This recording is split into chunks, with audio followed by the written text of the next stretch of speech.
Inilah ketika pernyataan Hasto yang nyenggol Pak Jokowi dibalas dengan ultima ruar Sirait. Jadi saya nyatakan di sini bahwa Anies Baswedan kriminalisasi itu perintah dari Presiden Jokowi.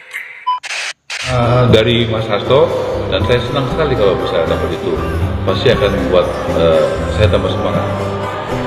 Dan saya juga memang melihat ya, itu akan saya gunakan energi misalnya untuk membantu dan menggerakkan jaringan saya untuk misalnya ada satu kasus besar yang saya lihat itu akan melibatkan orang-orang besar di Republik ini yang menyangkut Harun Masiku.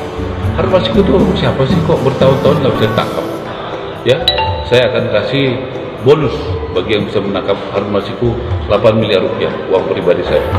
Ya, supaya semangat, supaya tidak ada negara di negara ini yang kebal hukum. Ya, dan saya gunakan berkat dari Tuhan itu untuk memberantas korupsi yang ada di Indonesia. Ya, Mas Hasto, kita cari Harun Masiku sama-sama ya, supaya jelas terang menerang. Ya, kenapa sih Harun Masiku bisa menghilang? Siapa yang menghilangkan? Ya, kasus apa yang di belakang dia? Apa yang dia urus sama dia? Kan gitu. Ya, Mas Hasto, politik itu suci, membela yang benar, membantu yang lemah, dan membongkar kasus-kasus besar yang selama ini tertutup. Merdeka.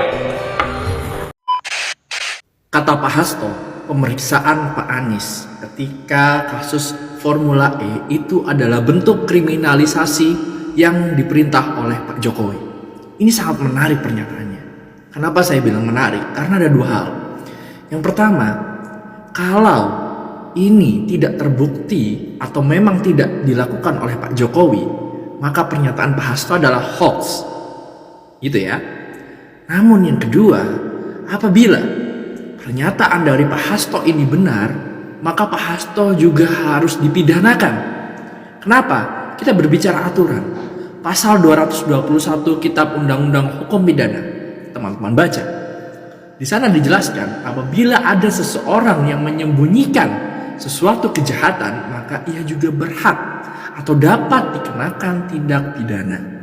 Dan karena Pak Hasto tahu dan baru dibuka sekarang, yang dimana kriminalisasi adalah salah satu bentuk kejahatan, maka Pak Hasto juga harus masuk ke dalam penjara. Clear. Itu clear sekali. Maka dari itu, semua ini harus dibuktikan. Apakah benar? Atau ini hanya karangan?